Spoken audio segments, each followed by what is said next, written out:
Welcome to the Warrior Pulse podcast. I am your host, Trey Heath. This is episode 31. Today we are so excited. I probably have the fastest person that we have interviewed sitting. We got him sitting still. Sprinter extraordinaire, Jordon Murrell.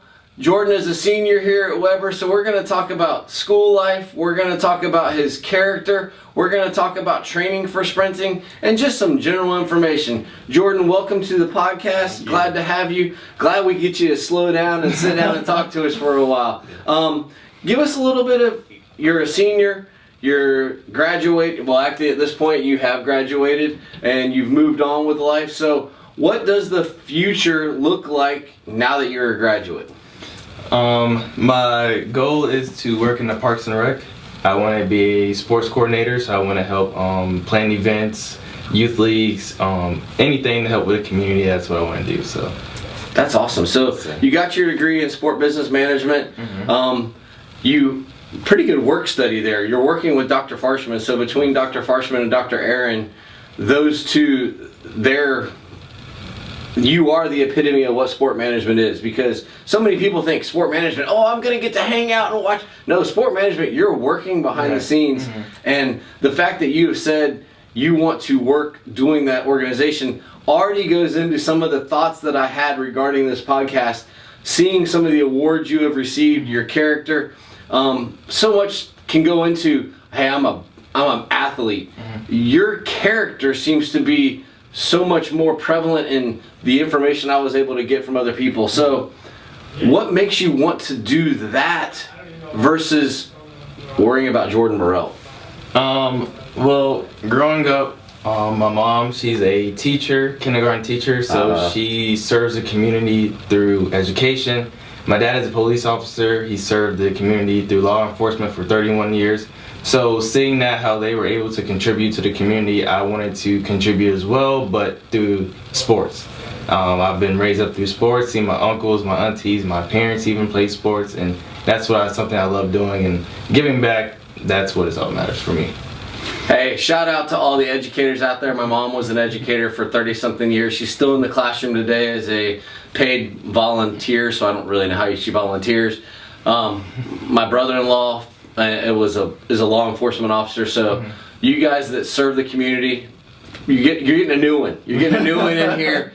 He's going to go through the Parks and Rec, which I think is huge because we're from a little community in our little town of Lake Wales. That Parks and Rec is still something that's forming. You see some of the larger cities, it's such a large organization, and that community drive. Sport business management major, you come here as a sprinter.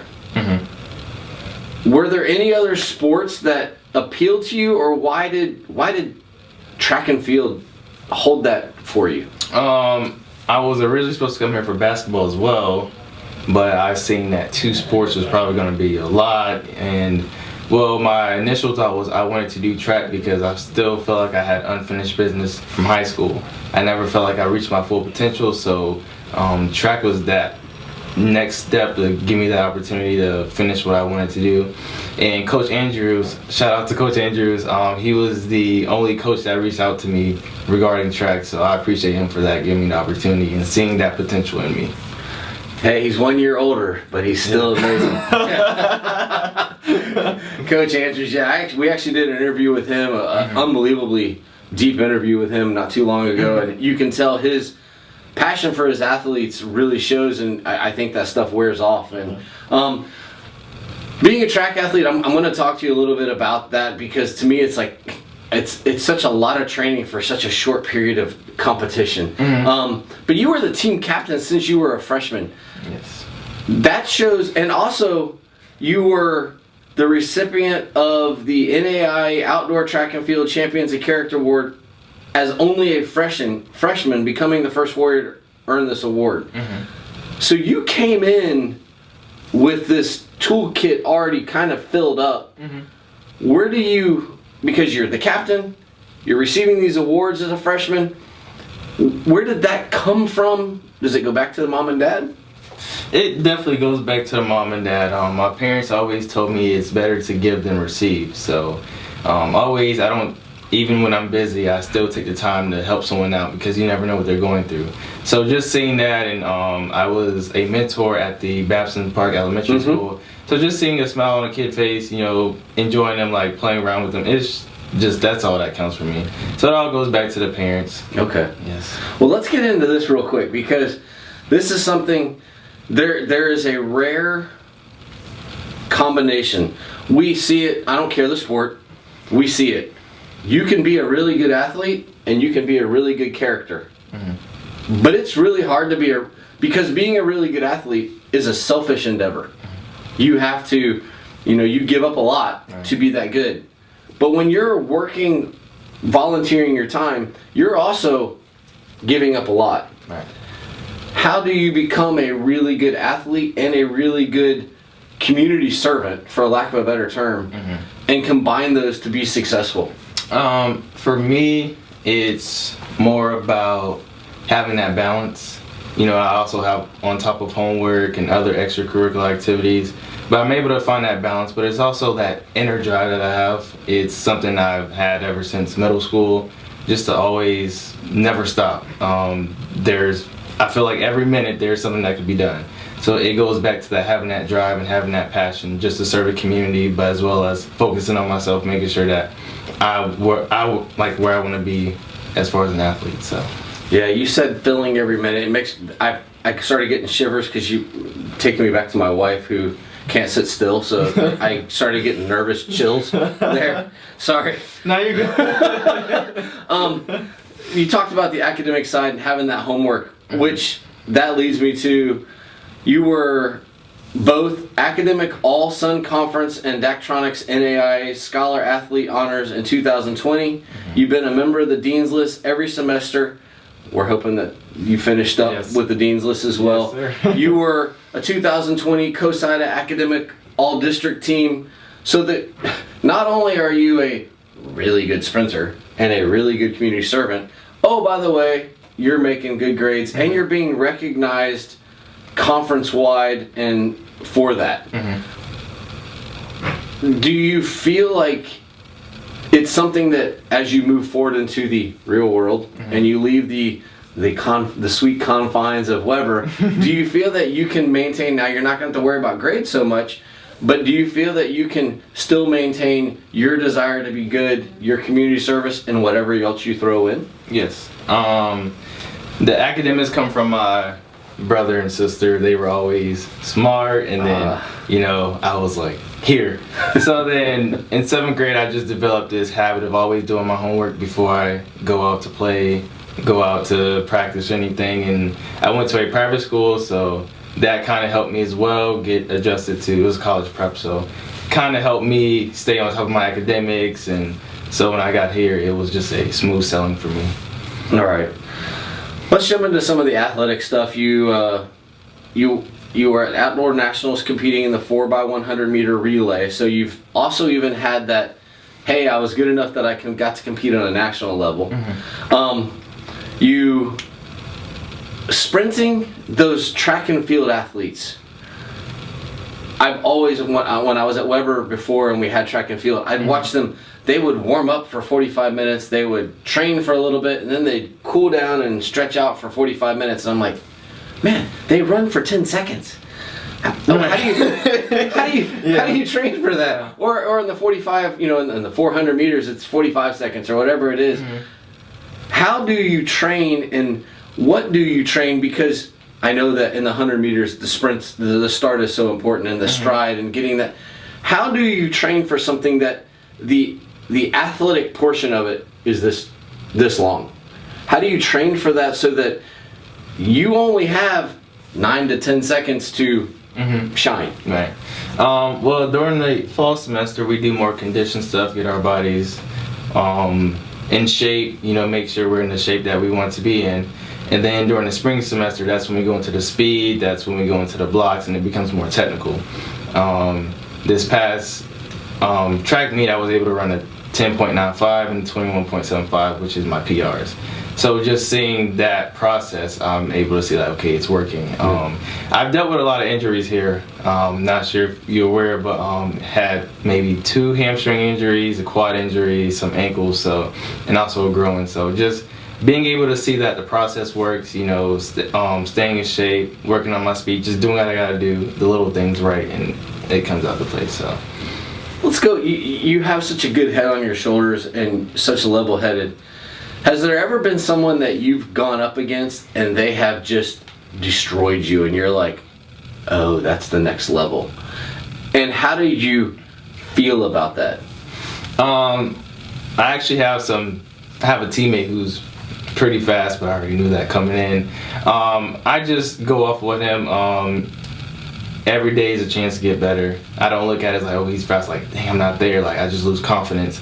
It's more of like, okay, let's work off him. Let's, his name is Yeltsin, pretty fast. So I appreciate him for pushing me in practice, though. I even tell him that. But I just, every day, just come to work. Might not be the fastest, but I'm going to work hard and to get where I want to be. So someone that you're using him kind of as a guidepost, so you're not the rabbit, you're the chaser. How do you feel that that's easier to be the chaser, or do you feel it's easier to be the kingpin? For me, I've always been the chaser. Okay. Even when I run sometimes in high school, I used to always, especially in the 4x4, it's a big race, I used to always try to trail because I was like, okay, I know my potential. I know if he doesn't run this fast, I can pass him. So I've always been a chaser. I've always been it keeps me more focused, keeps me more motivated, and keeps me more hungry to succeed. So. Well, I think anybody that's watching this knows the name Usain Bolt, and yes. he was deemed a closer because his first 60 was not always the fastest. People could actually be ahead of him, but he was a heck of a closer. Were you a starter or a closer? It's been rough. Usually people used to always compliment me on my start. I had a good start, and then I couldn't close very well. And then kind of this year, it's been the opposite. I can close very well, but my start hasn't been there. And last week when I actually ran that race, I felt like I had the complete race. Not satisfied yet, but it kind of reminded me, okay, I'm getting there closer to where I want to be. But yeah, it's been up and down with track, so that's the thing with track. It's always up and down, just never. And it's so quick. It's such a dynamic. I mean, yes, we watch like some of the longer, but I even think of like, forget just the sprinters. I think of like a pole vaulter or a triple jumper or a long jumper. It's like you literally run down the chute. All right, thanks, good job. Right. Go wait for your time. But I just think the discipline that it takes to pursue that. You're in a sport that happens so fast, but yet everything that you've talked about, your academics and your social and your character building, those are long-term things. It's pretty amazing to have someone that you're in a sport that happens this quick, but yet you're willing to, hey, my goal is I'm going to get in Parks and Rec, and I'm going to do this, and I want to build.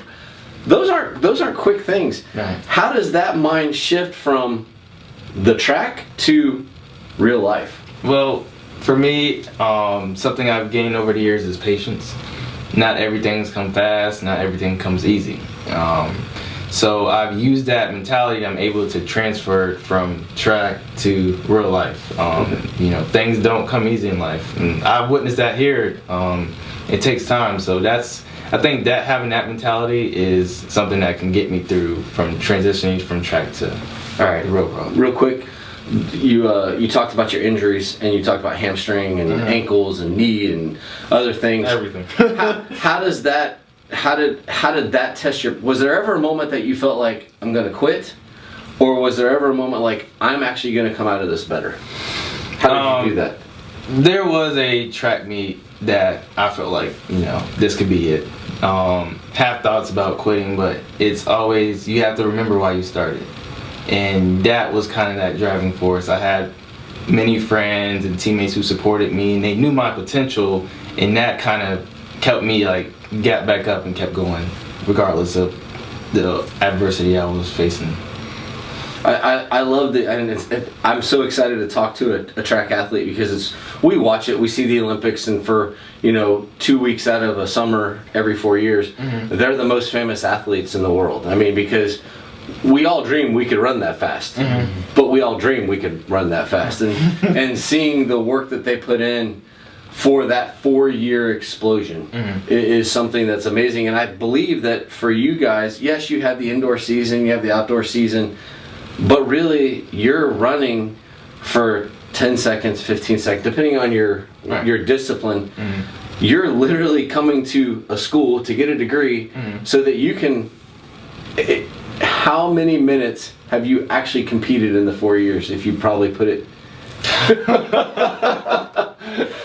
I would say maybe over 60 minutes because I've done the 400. I've done the 400 as well, so I would say over a couple minutes. But it's like when you think about it, I sometimes sit to myself, I'm like, wow, I trained for 2 hours and I'm gonna run like less than 11 seconds or 10 seconds or 25. I'm like, wow, so it's a whole new different perspective. And that's where I think that patience things come in, because I feel like we forget that most of the time, even Isabel's sitting behind the camera here being our producer, and she's a tennis player. They train a lot more than they compete. And I think that a lot of people lose that sight. In real life, you go to this career that you're going to go, you have a lot more you have to learn, and you're gonna have to learn about whatever city you go to, municipality, that's a tough one for me, municipality or county. You're gonna have to learn how they do things, and you're gonna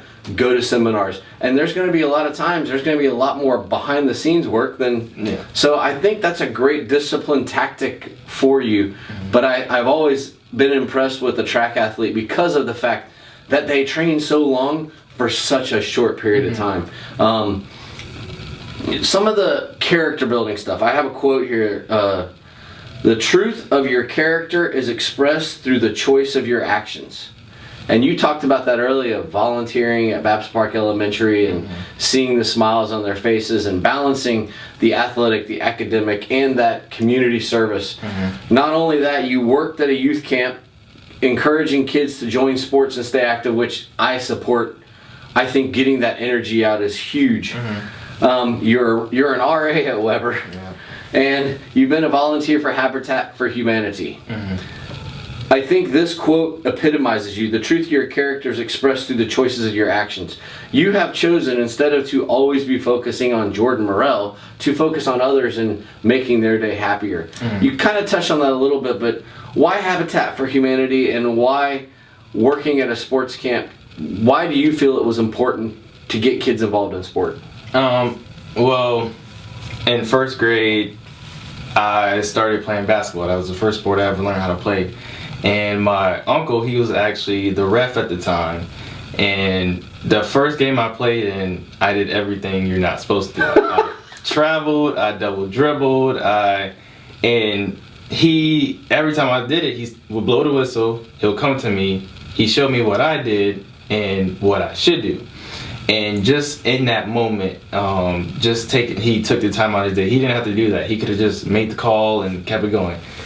He took the time to actually teach me, and that's where that inspiration came from, working with kids and just being a help and just making sure kids have fun and learn that, and that's where that came from and inspired me. That's awesome. That's so cool.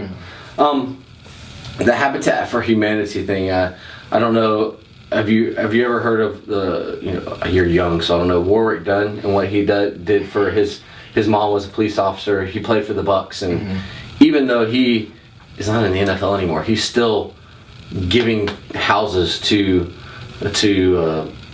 mothers who are showing that they need help, and because of what his mom did for him. And the Habitat for Humanity is something that a lot of us know about, but I don't think they really realize the depth of what goes into creating that Habitat for Humanity house. You were volunteering for that. What was your role, and what did you see while you were there? I helped. There was a new developing house. I helped paint. I helped clean the inside. Anything that I needed they wanted to help with, I did it. And just seeing that, just being able to see a house develop and knowing that a family is going to be moving in there and, you know, they're going to enjoy it, and that's what the sense of achievement had helped me with. So it was an enjoyable experience.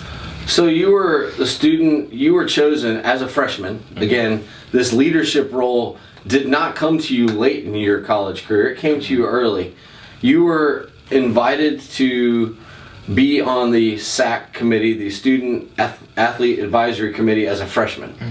And then you were also invited to be in the honors program at Weber in 2019. What did it mean as a freshman? Because I think back when I was a freshman and you're like, yeah, we're choosing you to be on this committee. But I feel like for someone like you, that actually meant something to be invited.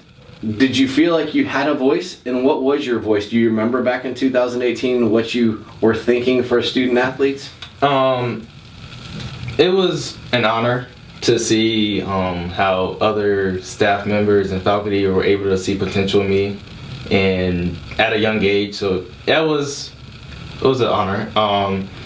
With the SAC, it was more, we wanted to bring more culture to the university, and then more things such as activities on campus and better needs to suit the student athletes. So that's what we pretty much did. And I had a voice. It was very empowering just to know that I can speak out and give more like ideas to the community as well and help out.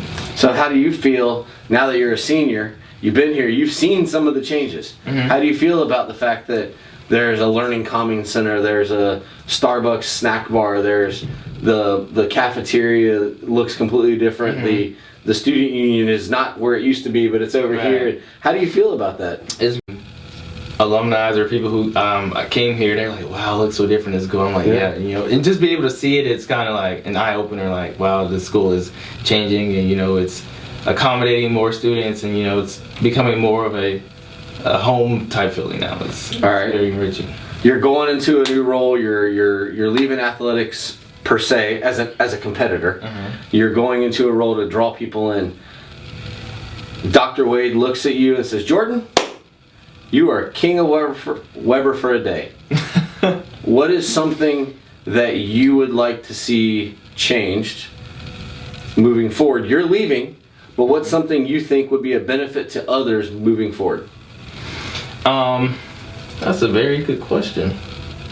For me, it would kind of be a day where the students can relax and kind of more peace, a little bit. You know, we're all busy, bottled up with our schedules and stuff, but a day that, you know, students can take a day out and go in the community, do something different, you know, help one another out, something different and impact the community. I think that would be a day for me. So not necessarily a party day, no, and not the off Wednesday. You're talking about a specific, like a day during the year where we go out in the community. Okay, like a service day type service thing? day. Okay. Dr. Wade, service day. Weber service day. No practice, no athletics, no school. We go out, we set up projects 6 months in advance, and we go do them on this day. There you go. All right, on that note, we always like to talk about the positive as well. What's the best thing that you've seen Weber do since you've been here? It's a sense of community. Even though there's different people in different sports, I think we're all able to come together, interact with each other, and having a faculty as well, be a part of that family. I enjoy that. I can just go to a professor's office, have a conversation, and just having that sense of community is something I think Weber does well. I think that is something that you nailed. I tell people all the time, when you come to Weber, you have gained access to everybody on this campus. There is nothing that says you can't walk into a professor's office. I walk through the professor offices. They got their doors open, they're talking, they say, hey, how's it going? You can stop it. You cannot do that at all institutions. Right. They, you know, you might see the GA, you might see teacher assistant, you might not know, you might not even be in class with them. They might not even be teaching their class, but at Weber, you have access, and I think that is a great point. You're also a member of the Phi Beta Lambda PBL, which our producer is also an active member, getting ready to finish up her senior year as well. What does PBL mean to you, and have you had some good success with it? I joined the honors program late, so it was like I had to join PBL as well, and at first I was like, oh, what's going on here? And then I started taking the tests, contemporary sports issues, and other tests, and I was just like, okay, well, this is interesting. And my first time going to districts, I placed first and second in my events. So I was like, I see potential. So over the course, I started enjoying it more and more, and able to apply what I learned here into PBL. I like it. I enjoyed it. Let's hit on a couple of tougher things that are kind of happening, and not that you're in those sports, but you're in the realm of sport, and I'm guessing that you watch professional sports, and like me, I enjoy sport. But I also enjoy athletes in their field of sport, but not necessarily do I, like Tom Brady is a great quarterback. Tiger Woods is an excellent golfer. I don't know how they live their lives privately. On the field of play, I appreciate their athletic ability. Do you feel, and this is your opinion, do you feel that an athlete needs to get involved in politics, or do you feel that the athlete needs to be their best athlete and let us enjoy them as an athlete, critique them as an athlete? Or do you think they should put themselves out? Like Lewis Hamilton does it in Formula One, LeBron does it, some of the now coaches do it, they're putting themselves. Are we supposed to admire that person for their athletic prowess, or are we supposed to admire them for their political stance? For me, I personally don't get into politics a lot, but at the end of the day, we forget that athletes are humans as well. I think they have a more standard because they're an athlete. They're more in the public eye than a normal person. But for them to use their voice and use their fame to voice those opinions, it's a eye opener. It's also something that I just admire, because it takes a lot for them to do that, knowing that they might get a lot of backlash or anything like that. So at the end of the day, because for example, LeBron James, you never know, his son might get in a situation like that. You never know. So for them to use their voice, it's just something that takes a lot.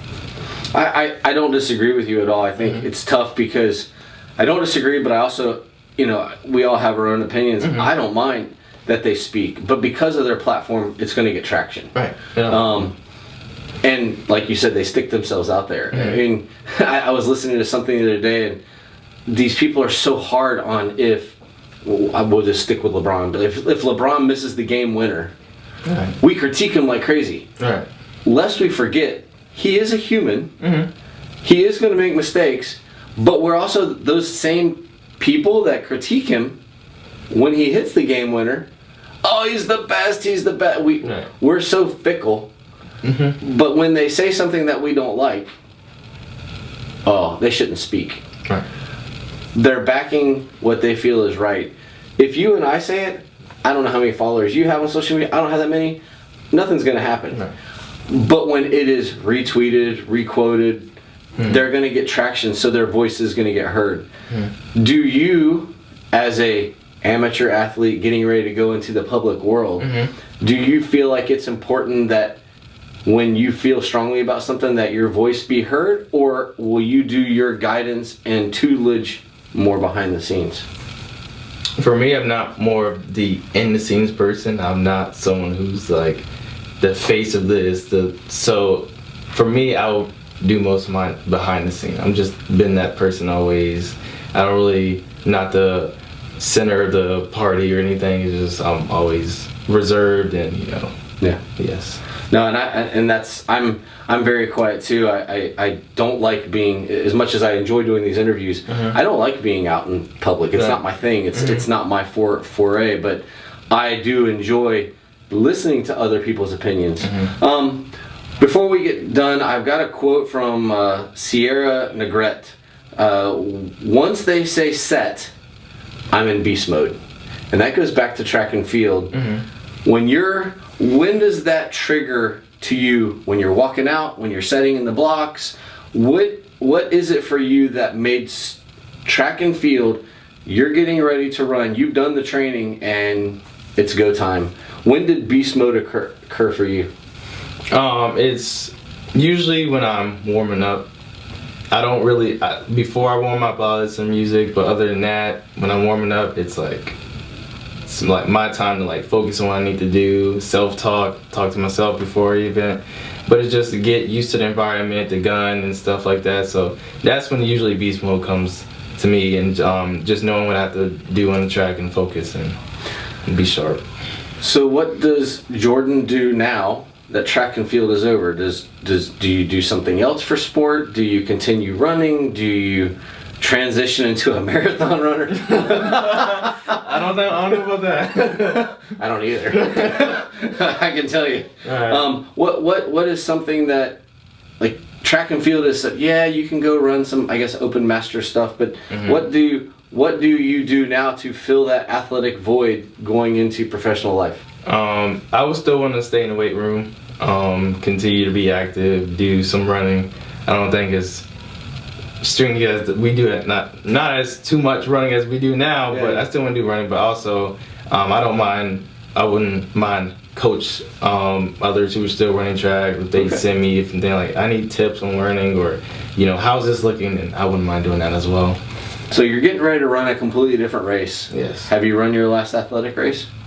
Not yet. We still have conference coming up. Okay. That's next week. That's in Bradenton, so that's back home for me. So it's, family's gonna support me, so that's big. And then I'm close, not close, but like I'm close to making the nationals for the 200. So that's also something I'm striving for. So after graduation, I still might be running just so I could try to make nationals for the 200.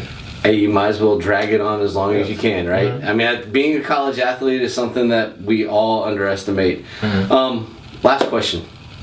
What's it mean to be a warrior? And I don't necessarily mean a Weber warrior. What does it mean to have that warrior mentality? For me, having that warrior mentality is never giving up. Again, things going to come up in life. Adversity is going to hit you. But the next question is, what do you do?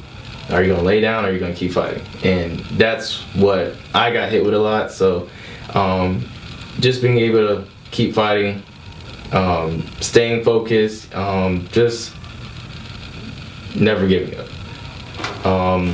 It's easy to give up, but once you keep going, it's like the blessing is within the breaking. For me, Ooh, I like that. I had to break. Injuries. Sometimes school, I didn't feel motivated in school, but that's where it came, like, okay, this is not you. Let's pick yourself up, keep going. And that's where, for me, it's meant to be a warrior, what it means to be a warrior. So There you have it, from the mouth of Jordon. Not only is he a great character example, he had great parental guidance between his mom being an educator and his dad being a law enforcement officer. The desire, even when not the best, to continue to train with the best, to be his best. As he goes on from graduation to profession, he has one more athletic feat to attempt, so to give him even that last chance to be his best athlete.